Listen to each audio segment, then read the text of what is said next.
like they used to. Can't place your bets on the 9 to 5. Things don't work like they used to. No, there's not enough to keep you alive.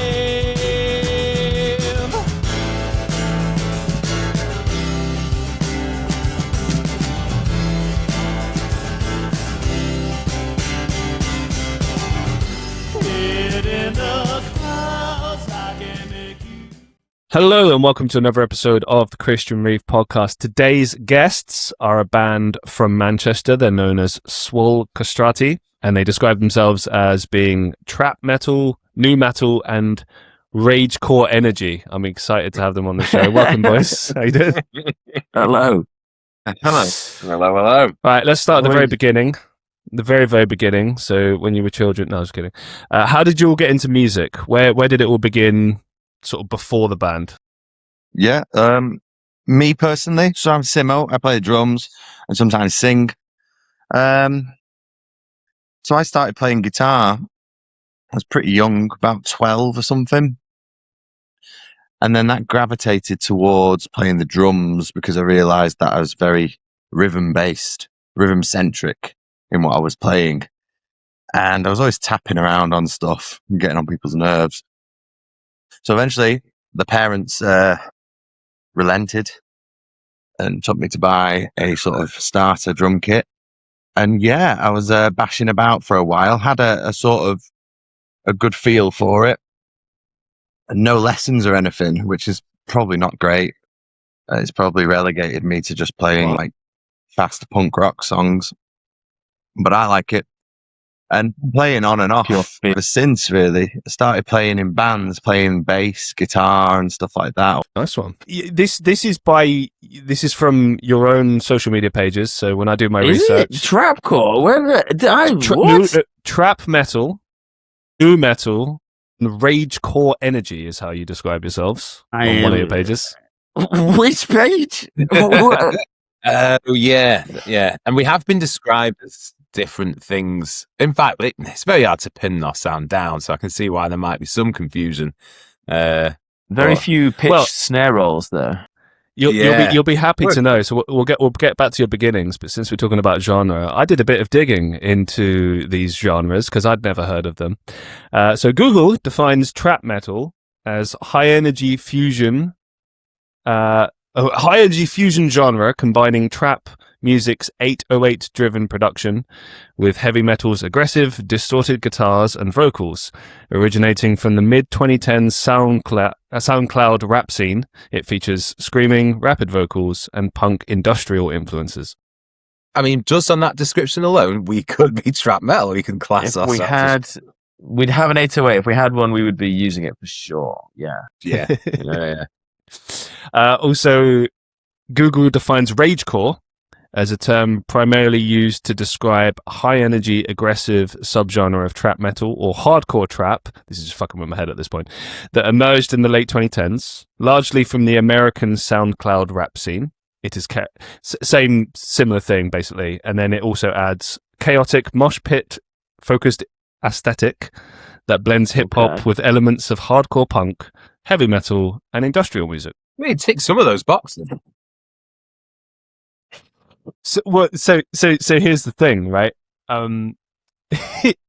It led me down a sort of a rabbit hole, and I just because I was wondering, well, this is subgenres within a subgenre. So what is a subgenre of a subgenre? Turns out there is actually a term. Do you guys know what that term is? No, I do not know. No, I'm going to guess something in Latin. Not quite. It is a microgenre. Microgenre. Could be Greek. Kind of reminds me of when you get those influencers and they call themselves like a niche influencer or a micro influencer, and I was like, is that a thing? And apparently, it's anything that's below 10,000 followers is considered a micro influencer. That's us easily. Yeah, great. Microband. Oh. But yeah, okay. So, how do you feel about that sort of categorization? Because I know a lot of bands sometimes, especially metal bands, punk bands, etc. when it comes to the question of the genre thing, if something's clear cut and the band is like, this is us, that's one thing. But obviously, sometimes you fit a lot of different things. Like, what do you personally feel is your genre, and are you happy with that characterization? The trapcore one, no. Okay. No. Not that there's anything wrong with trapcore. What is anything wrong with that? I just think if you come to our show expecting a trapcore, you might be disappointed. But yeah. The best one we got was from a review that termed as defibrillator punk. Yeah. Yeah. Okay. And that's the most satisfactory one I've had so far. Microgenre for sure. Microgenre of one. Shocking. Yeah. I think I've not really heard anything similar to Anthrax. I mean, I don't know. I've been kind of out of the metal scene myself for quite some time. Like, I dip in and out, and I hear little things, and I'm like, but I've. This is the first time I've heard something that's similar in vein. Would you agree with that? We'll take it. We'll take it. We've had people throw things like Dead Kennedys, a lot of shouting. Primus, which has bassist, I'll take all day. Someone said Red Hot Chili Peppers once, the early Chili's. We had that. Okay, yeah. Early, yeah. Strictly early Chili's. But strangely, so you're not completely thrilled with that one. You're like, did you have to clarify when they said that? You were like, you mean early? What? Right? Yeah. Like, just to be clear. Was there any that aside from the trapcore that were insulting, or you were like, what? Or you just some dude said I looked like Bruce Dickinson, and that pissed me off. We didn't get on with him. So I don't see that. The guy didn't even believe Bruce Dickinson was ginger. I was like, he's ginger. And the guy was like, no, he's not. Was he? Is he? Oh my God, not another one. Yeah, for sure. All right. I mean, he's had white hair for the last 20 odd years, but okay, all right. Maybe it's the lighting. I don't know. Okay. Is there any particular bands that you would say you draw inspiration from? Obviously, I know you mentioned like some of the bands you've been told you sound like, but is there any that you sort of look at and you're like, okay, this is kind of a starting point for us, or this is like at least where we started from and now we built to our sound? We started off not trying, but we started off as we were trying to bring together Hives and Gua as like an aim to go. But then I think, where did we land? We decided recently we're more aimed at, I can't remember where we've landed. Well, nobody said either of those bands to us when we. No, yes, no one. We weren't doing a good job at doing that. But yeah, so I think we get Gua spiritually. You know, we don't dress up or anything like that. Yeah, Chaz and Dave. There's a bit of Chaz and Dave in us, I think. That we're going to be leaning into that in the coming years. Next phase is Chaz and Dave. So look out for that. We all like Faith No More. Yeah, Gua. Simo's gone. We lost him. We'll get him back. He made a fine point. Gua. We all love Gua, and that's sort of. I think of all the bands that we all like individually in our own directions, the Venn diagram middle of it all.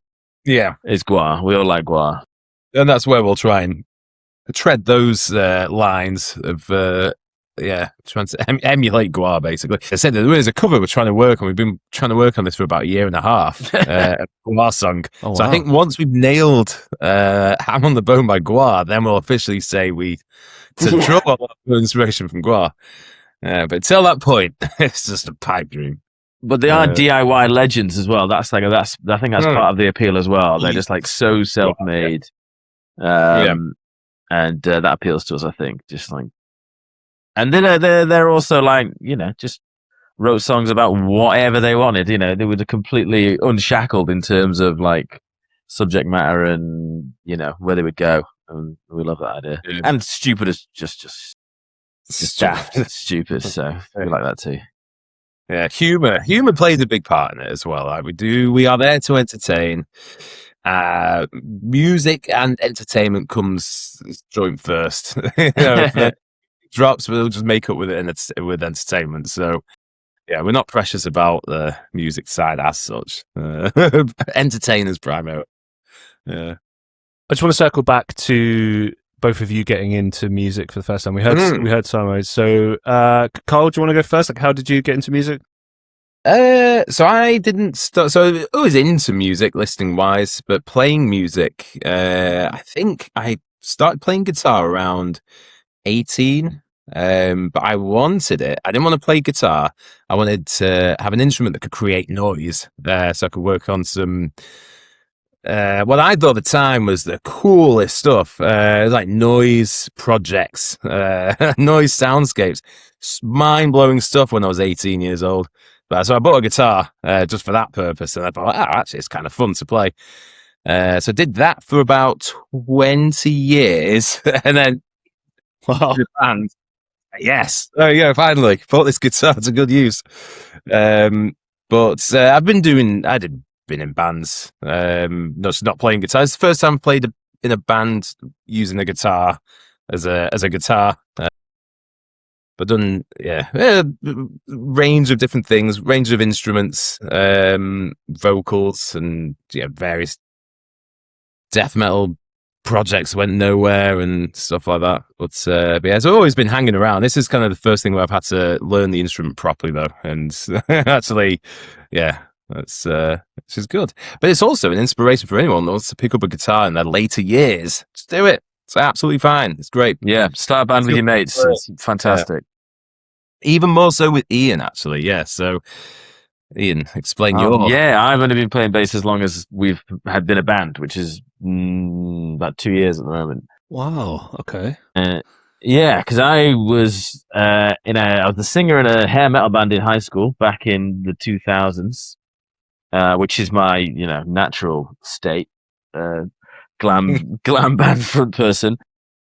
And then I got meningitis. They slit my throat, and I lost my falsetto. So that was sort of that part of that dream died there today. So then I became a pro wrestler for 15 years.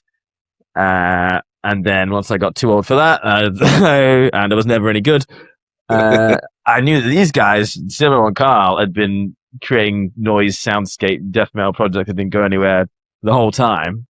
15 years. 15 years, yeah. And then so I thought, I want to do something else where I can show off. I'll start a band. And I know these two guys produce. They actually make music. Whereas in my head the whole time I was like, I'll release a rap album, sure. But because it was all on me to do it, it just never happened. But these guys produce and actually make songs. So I was like, great, I'll grab those two. I thought Simo was more of a drummer, but it turns out I've been playing bass for 15 years. So I was like, I'll play bass. Simo, get on the drums. And yeah, I bought a bass on eBay and did it the YouTube way. There's so much to unpack there. I think I'll have to just get you on a show separately one time just to deep dive that shit. I've also been in a Bollywood movie, and I was on Naked Attraction once as well. So we could go for a while. Twice. Sorry, yes, twice. Okay. Yeah, we're going to talk about that at some point. But this you wanted to talk about Swole Castrati, so we're going to talk about Swole Castrati. No, absolutely. Right. One thing I do want to ask you about that you mentioned there, because I think it might be relevant to the band. So, okay, you lose your voice through the meningitis. That's right. Well, through the tracheostomy that was required as a result of the meningitis. Yeah. Walk me through where your head's at just at that point, and then moving forward to where we are now. That's a big deal. Yeah, I was grateful to be alive and still have all my limbs. It was like meningococcal septicemia. I was in hospital for like 6 weeks. This is when I was 18 or something. Wow. Okay. So yeah, that took priority. The fact that the worst thing that came through it was that I don't have a falsetto anymore. That's fine, on balance, that's fine. And then I sort of switched, like, the whole time whilst I was wrestling at university. I was like, well, I'm going to make a rap album. I can do that. That would be great. I had Reason on the PC, which is everything you need to do anything. But I just never got past beats and words on a pad. And then, was wrestling. And that's a perfect conduit for alter ego and creative expression and catharsis. So I just did that and then switched back. I was going to say, yeah, so you kind of like put music on hold for a while.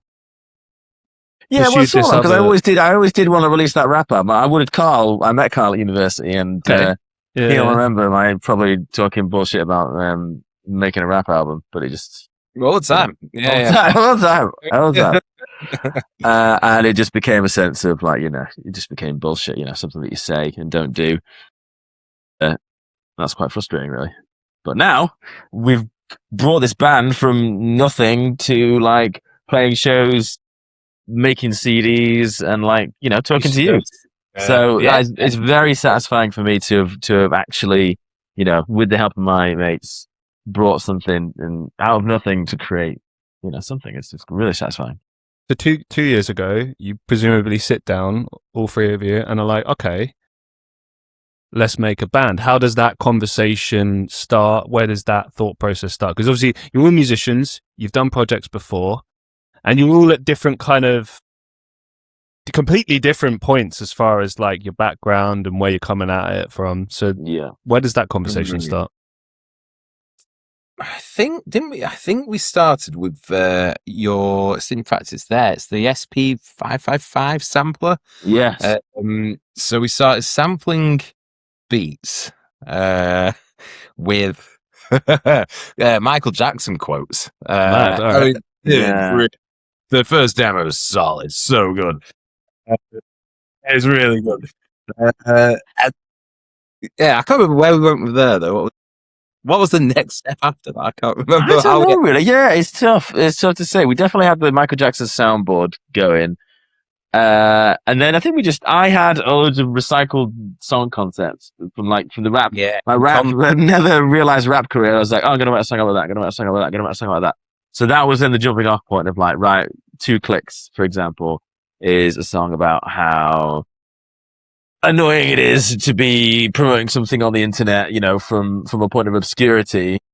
And like when you're these people who are your friends and family and loved ones, like it just takes 2 clicks to like share something, and like that frustration. But I also see the other side of it, which I wove into the lyrics of the song, and that like, yeah, I'm on the internet all the time and it's a fucking horrible place, like stop, don't harass me, you know what I mean? So there are 2 sides to it, but it was born out of the frustration of like, it's just 2 clicks. That's all. If you just did that, all you need to do. It'd be great for me if you just did that for me. So yeah, we just ran with that and knocked out a beat on the sampler and plugged into Car's DI and went from there. Why do you think that is, that like friends, people are just so reluctant to not share these things, promote these things? Because I've been banging on about this for years. I've had local artists on the show. I keep saying, you don't want to pay extortionate amounts of money? Go see a local band. It'll blow your fucking mind. Manchester's full of great bands. For sure. Welcome back, Summer. And there's no excuse, There's no excuse for not sharing Swole Castrati stuff. We're talking about 2 clicks, Simon. We're talking about 2 clicks. I think people get really into their routine of not checking things out, that when they have to check something out, that is like too far. It's only 2 clicks, but even that is too far out of someone's normal routine. It's annoying, but I think that's what it is. That's the impression I get. It's like when you ask someone to come to a gig, and they're like, "Oh, I've had this before. It's next Thursday. I am free next Thursday. I will come next Thursday." Right. So you get to Thursday, you're coming to the gig still. Oh, you meant this Thursday? Oh, I can't do this Thursday. Can't come. I know full well that they could have come. And I just know that that's because it's out of their normal routine. They just want to go home and, It's just simple, though. It's like I found out that the guy that lives across from me is a comedian, right? I just met him and we're in the lift and he's like, oh, yeah, we're just chatting. And he's like, yeah, I'm doing a show close by. And he's doing a show like around the corner. And it was about 3-4 weeks from that point. So I was like, all right, cool. I'll be there. And it's the standard like, yeah, all right, but yeah, okay. Yeah, and then I show up with, I invited 2 people and they brought 2 people. So then there's a bunch of us, right? Legend. And he's like, "Oh my God, thank you so much." Like, fuck. And I'm like, well, to me, this is just normal. Like, you just show up. Like, it was fucking free comedy. Hell yeah. Yeah. You know, free music or like a $5 to get in to fucking nothing. And you listen to great music and then you discover great bands, you know, It's simple. 2 clicks. That's all it takes. That's all it takes. But another string to Ian's bow. He used to be a comedian as well. I did dabble stand up very briefly. Yeah. Just need to make sure that's. I was making some notes. That's all. Yeah. Right. So, like you said, you were experimenting with things, and I think what I'd like to kind of explore a little bit is it's interesting. Like you long-term friends going into creating a band, because a lot of the time when you start a band, it'll be people either you don't know or people you know a little bit, but you sort of forge a friendship through doing the band. Like it's a brotherhood, it's a coming together of people. Was it any? Were there any, like, aside from the obvious advantages, is there anything completely different about being friends going into a band versus, not really knowing each other? Well, like I was saying before, me and Simo have done projects for about 15 years. I think in total we've had about 17 different projects. Throw out some names. Come on, give them there. Oh God! Flowers from Wanted Dad, Southern Jukebox Attack, Pink Slug. That was a good one. That's good. That's good. That was good. Yeah. Akama, Ringbolt, Dungeon House, Matthew and Carl and Simo. They were 2 different. Knowing what it's like playing with this, people you've known for your mates for. I think I've known Simo since high school. So long time. So I suppose we were already used to that. And then me and Ian, we used to create beats, trying to get Ian's hip hop career. So again, already it just made sense to make a band. Yeah. Have you ever joined bands with strangers, you guys? Have you ever been in bands with people that you didn't know? Yeah. So I mean, again, more university friends, but yeah, there's a band there. And Simo was in a band called Dead Saints many years ago. They got BBC, I think, weren't they? There you go. There you go. Of course. Yeah. He's on the Wikipedia page last time I checked. Yeah. You made it. It's probably where it's the biggest influence of where we are today, actually. I'd say Northern Oaks deserves a big shout out for getting us all here. Yeah. An instrument. Yeah. At the same time. Was that sort of a light bulb moment then? So like he picks up the bass and you're like, oh, okay, should we do something then? Should we make a little band? Is that I think we started the band before Ian could play bass. Yeah. So that was already there, and then Ian just had to fill his own role by learning the bass. Yeah. The bass, which is going okay. Yeah. Again, that's something that's been very satisfying for me. I've been a vocalist in various forms, but then I never had my hands on the music, so to speak, like literally, until now. And I never thought I was an instrument guy. I didn't have the practice, didn't have the patience, just never really. I tried learning guitar once. I was like, my fingers are sore. Forget that. So it's been satisfying for me to go from like can't play the instrument to like being able to get through a show, and sing at the same time. I've been learning to sing and play the bass at once. And I'm really satisfied with where I got to. Would you say you prefer it to just being a front man? Because I've done both as well, like guitar singing and just singing. And I don't know, I always felt a little bit naked when it was just vocals. I mean, because you kind of have to like command the energy of the stage. Whereas if you've got an instrument, you can, I don't want to say hide, but you can kind of like, okay, I'm also doing this. So I have. You got a prop. Right, yeah. I think it's been a long time since I was like a front man in a band. Unless you count karaoke. But being the wrestling does give you an element of like it's very individualistic. But then we watched back. We found this uncovered tape of my high school glam band that like hadn't been seen in since it was recorded.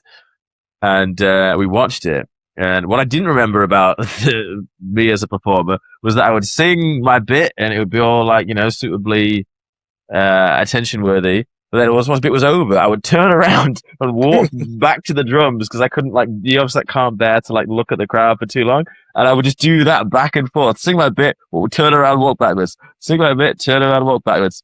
And I still feel a bit of that a little bit now when I'm playing the bass. Like, at the moment, once the song stopped and the performances stopped, I'm like, but we record ourselves a lot of our gigs just for internal review. So the rest of me is it gives you a unshakable look for presentation. Like, everything matters in terms of electing the response you want from any crowd. All the little bits matter. So I watch the tape of what I'm doing and then just go no, well, the last gig, for example, we played the Sanctuary in Burnley. I noticed that, after every song, I'd go, do this.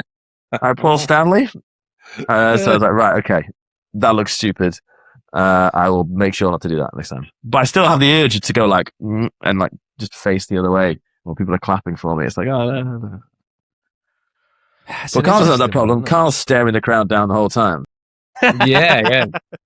Just evils. Making constant eye contact with the crowd. Fuck yeah. Yeah. They seem to like him most of the time. They like it. I don't know. I don't have an issue with that. But I guess I've not been trained to think about the hyper presentation of what I'm doing. I just do it. It's the best. Yeah. It's like, oh, actually, that works. People like being stared. I think people like being stared at. It's probably just worrying or something. But yeah, I don't have that issue. I don't know. I think it's a lack of training.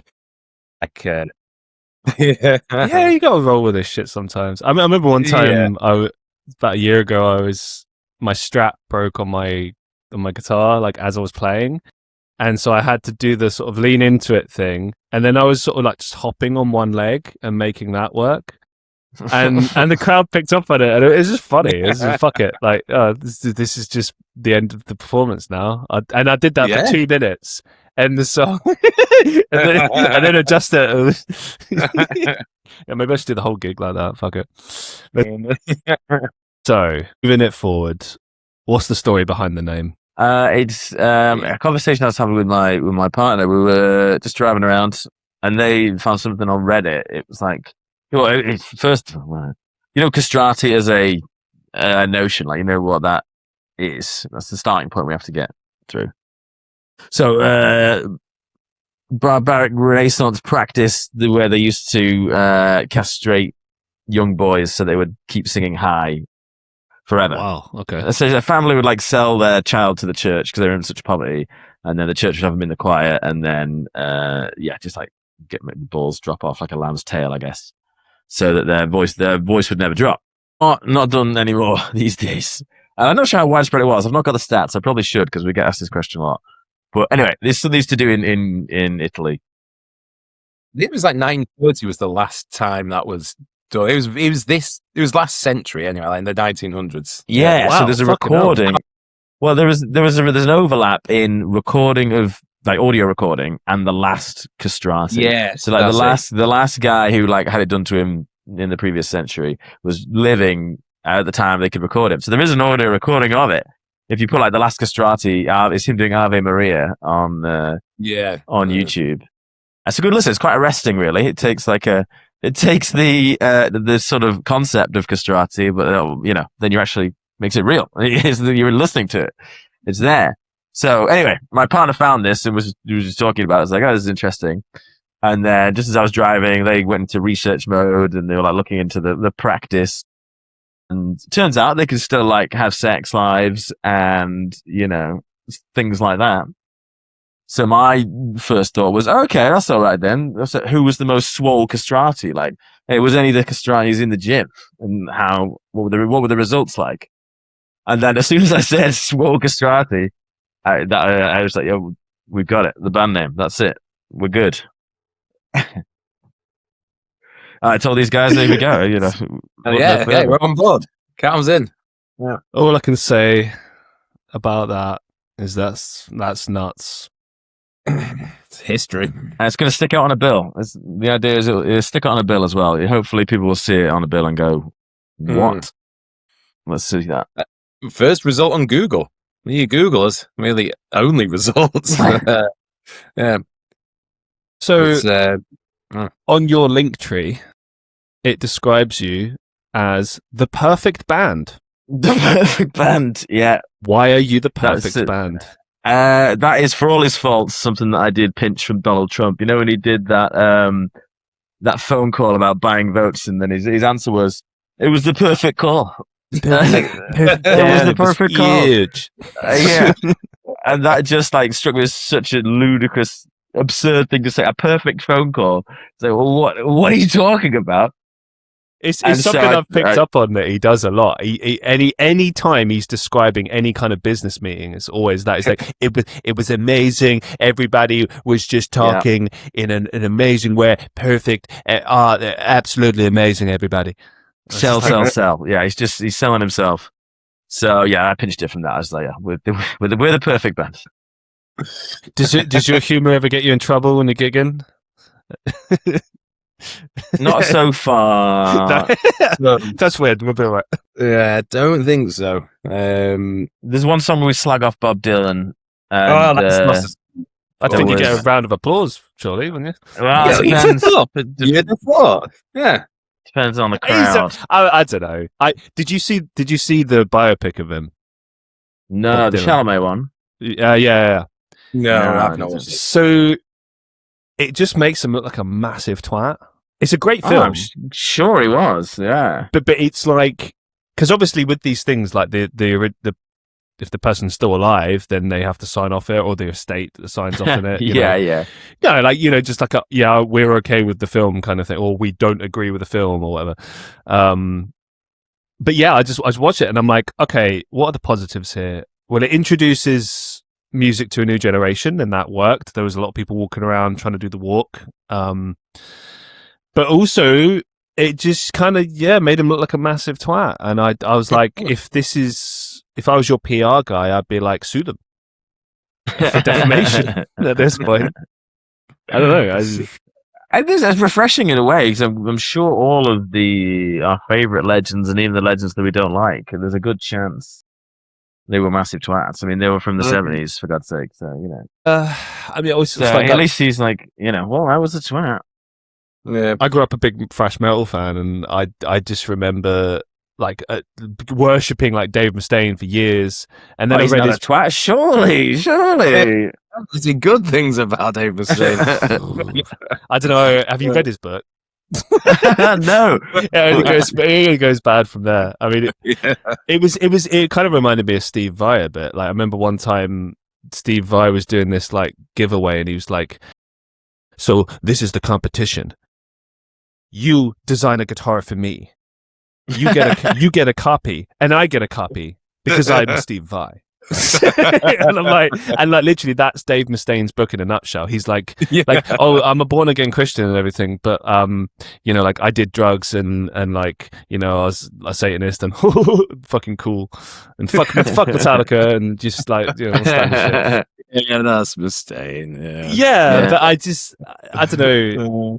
It just, there's so many things like when you see some of your favorite artists, and then you learn more about like who they are, them as musicians, and I think that's why it's important to separate the art from the artist, because I don't know. Then because I learned about the guy, I was like, I don't really like. I love the music still, but I don't really. I don't care. I don't know. I can't connect with it. Like, I just don't get that. You get some instances where the musician or the artist is just genuinely one of the nicest people. Yeah, absolutely. The greatest people. So we've got similar. You and Simmer, for example, Yeah. So take us, for example. Great guys. The perfect guys. The perfect guys. The perfect guys. Yeah. That's the kind of what you want to aim to. Maybe we need to do a song about nice guys, but like genuinely nice guys, not nice guys. I was going to say, let's go down that route. Even good has bad connotations these days. Put some brackets in the title just to make it clear. Yeah, genuinely, genuinely. Nice guys. No, really, I know we know it sounds. Yeah, we know what that sounds like. Yeah. What's the most common kind of feedback or comments you get from people on your sound and just at gigs in general? Like, what are people saying about Swole Castrati? Confusing. It's probably the most repeated phrase. Confusing, entertaining. Yeah, Always entertaining. So we were playing a gig in the Alma in Bolton, great place. It was the band on after, I can't remember the name. It was a proper crust punk, really crusty. it was heavy. It was brutal. Yeah. But two of the members came up to us after we played and said, that was the most entertaining thing we've seen. It was like, we thought you were going to knock us out. We thought you were just for that.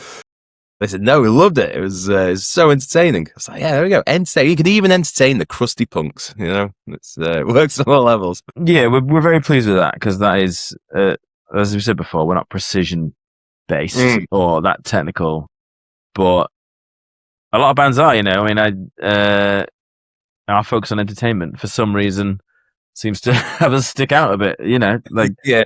I mean, these days, like it's so hard to stick out, and fucking why not have a good time? Why not be entertainers? Exactly. You know, I mean, I was talking about Dave Mustaine there before. Like I've seen Megadeth a few times live, and I've seen Metallica a bunch of times, and the thing that stood out for me is Megadeth sounded tighter. Metallica were more like entertaining. Like Megadeth is just it's just guys on the stage playing music. Megadeth are undoubtedly talented and awesome. Absolutely phenomenal. Yeah. But just I don't know. Yeah. I feel like when you see an artist perform, I'm not saying they have to do fucking backflips and shit, but you want to kind of feel showmanship or something. You know what I mean? Like something. You know, something like you wouldn't get from a recording. You know? Yes. Yeah. Yes. Yeah. I know, but then I sort of been thinking of that, and then. We'll be at the privileged point at somewhere we're doing, like, if we did a tour, for example, or if you're like a really big band and you're touring like, you know, 3 nights a week or something for 4 months, like the difficulty is, and this is probably why everybody turns to drink and drugs, is to like give these fresh audience that experience that you're doing so often. You know what I mean? We're lucky enough to have not that many gigs, so we're loving it every time. But I can imagine a level you get to where these people are paying for that experience, for something like same real thing, and immediate and like connective, and you have to get on stage and provide that, even if you don't want it. And I can see that being difficult. But we'll turn to drink and drugs, and that'll be, you know. I saw a Loudwire compilation video years ago, and it was asking various artists about touring. And so the prevailing theme was touring sucks, but performing is the best. So it's like when that opportunity happens for you, I think it will just be a case of compartmentalizing. Like, you know, like you got a good friendship amongst you guys. I'm sure you can get through all the shitty aspects of it. But I don't see you guys ever not enjoying being on the stage. Do you know what I mean? Like that comes down to mindset, really. No, absolutely not. We had a terrible gig the other week. We had a run of 4 gigs, like very in quick succession, one after another, like, or just like 4 in a month. I think, was it 4 or 3 weeks, something like that. Okay, but then 2 in 2 nights, and then 1 a week after, and the week after. But one of them, it's not through our own fault, but we managed to. We didn't clear the room, but the room cleared. 60, 70 people down to 4 as we kept going. We were headlining as well. I'm so sorry. But they weren't there to see us. So the support band, you know. Yeah. Good. Brought a load of friends and family, which good for them. So it was one of them. But it was still a good gig to play. You know, we still had fun. We still enjoyed it. I call that's an etiquette thing, man. Stick around for the final band. It's like I saw this band. I'm a big fan of a band called Men I Trust, and there was a support act that a bunch of people went to go see, and she's called Liana Flores. Fantastic. But I had so many people in the queue that were just there only to see Liana and didn't give a shit about staying for the main. And I was like, why not? You can discover a new artist, and maybe you'll like them too. And when you're playing a gig as well, and you've already paid to get in, or you're there, like, just stick around, And if after like a couple of songs you're like, then leave. But like that is what happened. That is That's what happened to the people that did do that. But the 4 people who did stay liked us. They obviously liked us, and so that's 4 people. If they see the name again, they'll be like, "Oh, we'll go see them." They were good, and that'll help. That, I suppose, yeah. I mean, me personally, my taste in music does venture into the incredibly niche or micro, as I now know the term for it. So I can appreciate if it's just 1 or 2 people at the end of the gig go, "You guys were awesome. I got it." I get that, because a lot of my taste, a lot of the bands I'm into, it's like you don't meet many other fans of those kind of things. So it's cool that even if you just hit like 1 or 2 people. Fantastic. That's great. Especially if they buy a t-shirt. Even better. Yeah. Yeah. Speaking of which, I need one of those t-shirts, man. Where can I get one? How much are they? You can get one on our Bandcamp. There you go. The logo tees are like 4 left. So act now. How much? But yeah, it's on the Bandcamp. We got 2 designs available. Do you still have the purple and green one? Is it purple and green one? Yes, it's green. Yes, there's green. Yes, green and black and white. Yeah, the logo. Just the big. That's the one. That one. Yeah. Yes, we have one of those. I think in XL. You're a pretty tall guy, aren't you? Ish. 6 foot. Yeah, that's good. XL looks good on anyone. Yeah. All right, right on. I'll make sure the links are included after the fact, so everybody knows where they can find the music for Swole Castrati, and of course their merchandise. Support artists. Support local artists. And we have a YouTube video. I'm going to plug that as well while we're plugging. That's of all like things we've done so far, for me at least. We did like a sort of home video summary of our first year doing gigs. I saw that. Yeah. Thank you for watching. And that for me is our like most representative work. You know what I mean? Of everything we've done, I feel like that represents us best, and I'm happy with it. You know what I mean? Like there's so many things we record. I'm like, oh, we could have done that again. Could have done that better. I could have played that better, or sang that in a different way. Whereas with this, it's like we spent ages making it, and now we look at it and go, yeah, I still enjoy watching it. I could watch it. Yeah. Most of those views are probably me that we've got on YouTube, because I still like it. I watched it yesterday. Yeah. Okay. It's good to be proud of your work, man. I think I felt the same when I released my album. Like I look back on it now, and I'm like, that. Like you'll always have that. You know what I mean? You'll always have that, no matter what. Yeah.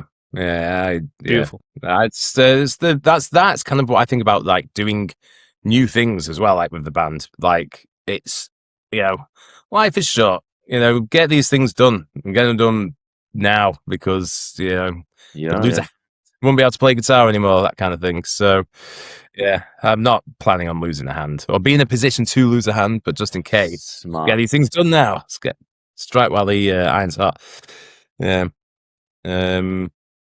But yeah, I like the year 1 bit's good. It's representative. I like that. That is true. Yeah. But and also, speaking of perfection, we have recorded some of our own 3 times. So our demo's been recorded 3 times, the same 3 songs. Recorded different areas 3 times. The final one is the one that we're happy with. But again, it isn't representative. So yeah, we've got more to do in that respect to represent ourselves more. When can we expect to hear that? Ooh, well, we've got half the set is on the demo, and the other half of the set is just in the set. So those songs are like done, lightly road tested, and we will. I'm hopefully get in the studio this year sometime, once we've flipped a few more t-shirts, and then we can then flip that into recording budget. And can we go from there? Yeah, because we were thinking of an album, but then can we say about the phases? Is that public knowledge, or if we've abandoned the phases? There was a broad roadmap, timeline of what we're going to hit as we hit the album. So, but phase 2 was a bust because we wanted a particular person to play rhythm guitar, and one specific person to join the band. Didn't. So the whole plan has been thrown out, and now we're freewheeling. Well, we're thinking. So I'll reveal a little something. So we're thinking horns, string sections, synthesizers, Backup singers. Hell yeah. We were aiming to be a 4-piece, still a 3-piece, but why not make it more? We've got a lot of notes on what we'd like on this album, but yeah, so that realistically, that's not happening this year. Unless it does, I would love that to happen. Hey, nothing to it but to do it, you just got Exactly. But yeah, huge plans for the album. How many of them ideas got to the album? I don't know, but I've got massive ideas. So yeah, what's this space? It's exciting, man. I really wish you the best of luck with that. Thanks. Moving it forward, a couple of final questions for you, just to get you kind of thinking about everything. What has music taught you about life? What about the good times? Why listen to sad music when you could be using the power of music to like lift you up in the way that it can? You know what I mean? Like Joyous. So music. Yeah, and I sort of extend that to just there's so much good stuff around. Even if you're feeling stressed or like annoyed or something, it's probably fine if the sun's out. Yeah. What about the good times? And that goes to I don't want to listen to the Deftones. I would rather listen to Casey and the Sunshine Band. Oh, what a shout out! Yeah. Oh yeah. Yeah, that's it. They stretch that into just go for things, just go for it. Just go for it. There's so much music out there that's again micro. It's niche, and those guys, they're just doing it. They're just going for it. Who knows? You might make it. You might, it's just worth doing. Don't hold back. That's something I noticed is that we're all decently old by this point, having been pro wrestlers and noise musicians for 15 years. But when you're younger, I think you think of, let's say when I was younger, like Oasis were massive, obviously. And all the classic albums of the past that were already established classics when we were young, they seem to be eternal. But then as you get older, you realize that was just they made that in 3 weeks. I mean, they had 3 weeks where they laid all this down, they did it, they recorded it, and then this thing that seems so huge, just for them personally, we just went into the past. They had to do something else after that, right? And yet, so that I don't know what I learned from that, but it's something that sort of occurred to me about 5 years ago. So Rumours was just a 5-week period. Well, maybe not from Rumours, but not Chinese Democracy either. We still got. Yeah, it's interesting how that kind of comes along. I shared on my stories today that my podcast has reached across audio platforms. I think it's over 10K, and then congratulations, man! Thank you. And with YouTube, it's closer to 40K, and I don't know. As the numbers keep increasing, not everything's about numbers, but I was looking at it and I was going, fuck, man, that's a lot of episodes. It's a lot of years. It's a long time doing this. And I said this a lot this year, but I think I enjoy doing this show more now than I did when I first started. And that's dope. I don't know. I think it's kind of tying into what you were saying about living in the moment and really just making the most out of what you're doing and enjoying it, and hopefully not letting anything else kind of ruin that or take away from that, I suppose. I don't know. It's an interesting... Yeah, absolutely. That's I think me and Ian have both said, I realised after I said Wiser, we all three of us have just said the same thing about what music's teaching us. So we're on to something here, and we're definitely talking the talk. It's I'll be excited to see what year 3 brings for sure. Thank you. What's the worst advice you've ever received? Wow. Investing in crypto. Terrible idea. Worst advice. I remember that when you said this situation cracked, the crypto situation, you were like, yeah, this is it. I'm still working on that one. Okay. That's not crypto. That's something slightly different. Don't give the game away. A Forex trading bot. That'll make us millions. Don't worry about that. We'll talk about that offline. No, but I tell you what though, worked with a guy who he made 19 million on Bitcoin. back in the day. God, 19 that's not worth million talking real about. life. Yeah. So Not it worth was thinking about. It's good advice for him. I remember around the time I was, putting together the beginnings of that rap album, I was like, I should maybe look into this dark web crypto thing. That never came to fruition either. 22 years ago. So, it's best. It doesn't It'll never amount to anything. Doesn't bear thinking about it. I think about all those people that spent money on NFTs. Whatever happened there? I got what they deserved. There's some bad advice. Well, do you know that the biggest problem I had with NFTs was that no one could ever really give me a straight answer on what the fuck it was. It was like, okay, so you have this painting, right? And I'm like, oh, great, yeah. And then it's a digital version of the painting, and you own the digital version. I'm like, so it's worthless then, because the painting is the thing that's worth money. Yes. What's the point of the digital thing? Unless the asset is the thing itself. So it's like you own part of this thing. As far as I know, this can't be used in a fact-checking system. Right? But as far as I know, there's an underlying kind of they call it the blockchain. Yeah. And that's the thing that holds the value, and that asset is tied to a bit of the blockchain, and that's the value. So the painting isn't valuable; it's what it sits on. I can't tell you any more than that. I don't understand any more than that, but I get that far. If you're into multi-hour YouTube video essays, one of the greatest of all time is Line Goes Up by Dan Olson. It's called Folding Ideas, the thing, and he gets into NFT and crypto, and it's somehow succinctly explained, but so dense with information because of what the subject matter is that it's 3 hours long, but it is incredible. Yeah, it's good. Well worth a watch. I can't remember any bad advice. Sorry, my recall is terrible. I only remember good advice.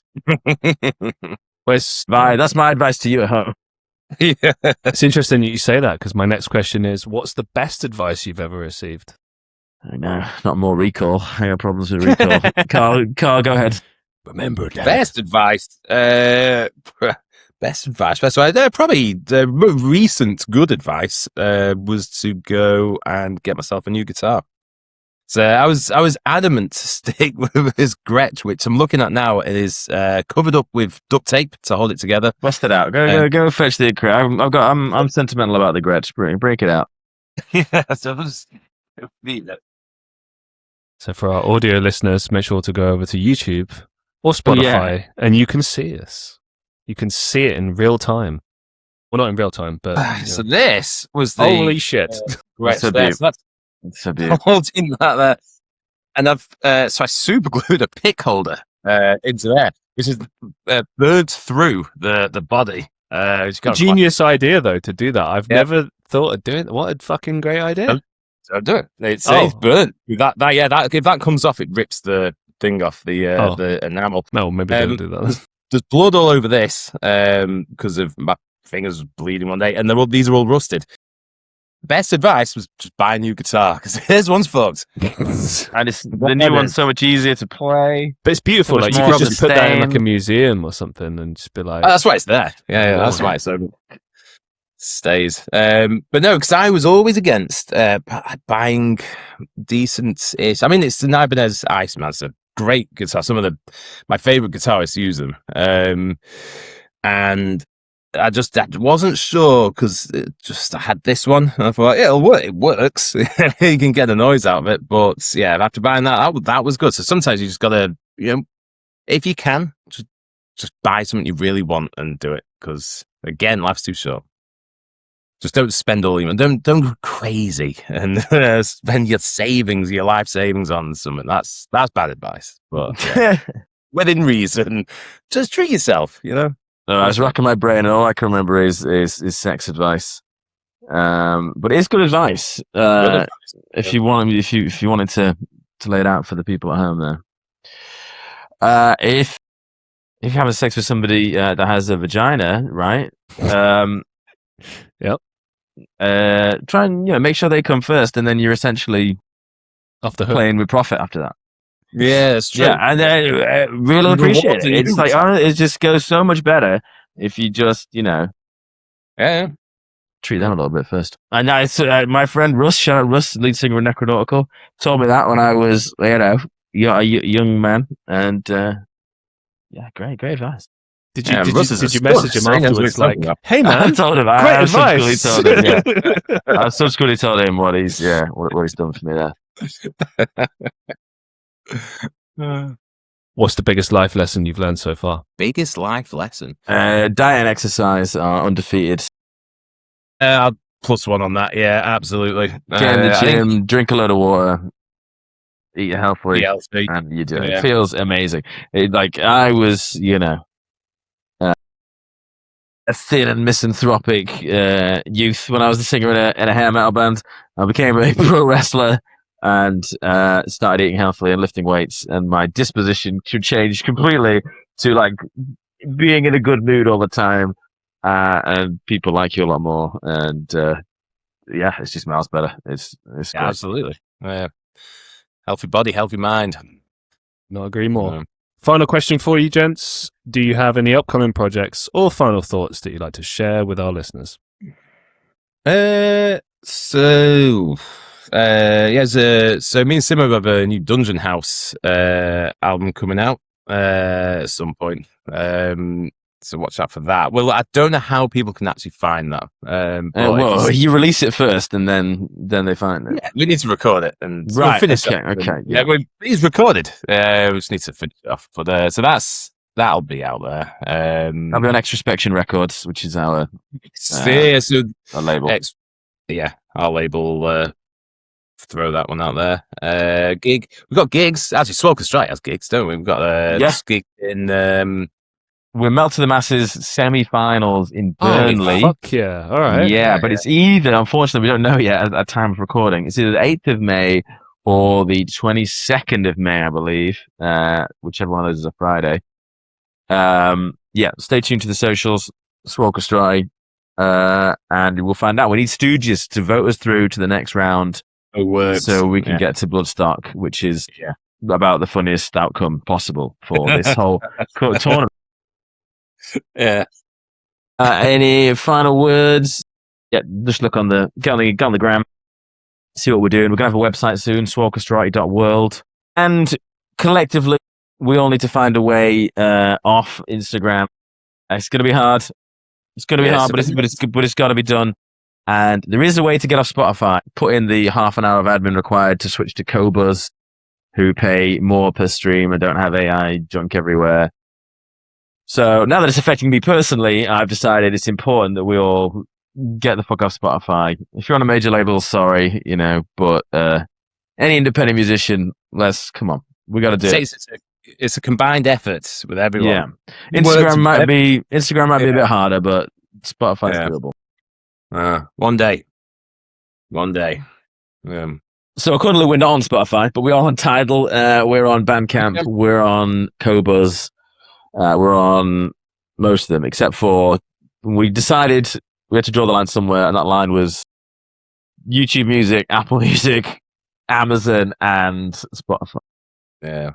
Just sounds good if you're taking down the big names, if you're against the man, that sounds good. One day people will get it. We'll get their independent releases. Money goes to the artists. Status quo is reversed, back to where it should be. That's what we're aiming for. It's been an absolute pleasure having you on the show, gents. Thank you so much for your time. No, thank you. Great chat. Yeah, it's been a ride. It's been a ride. Thank you very much. I wish you all the best, and I'll hopefully be able to swing by a gig at some point. So keep me posted. Yeah, we're gonna try our new material at the open mic as well. So we'll see you there. Exciting. Absolutely. All right. Cool. Thank you so much for being on the show. And to all the listeners of the Christian Reeve Podcast, as always, be safe, be well, and I'll see you all in the next one.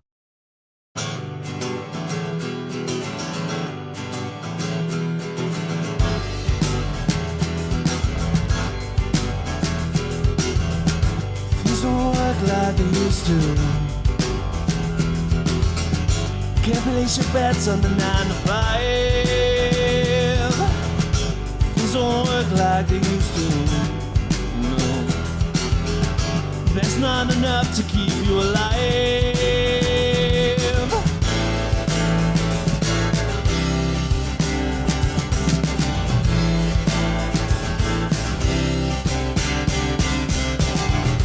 Head in the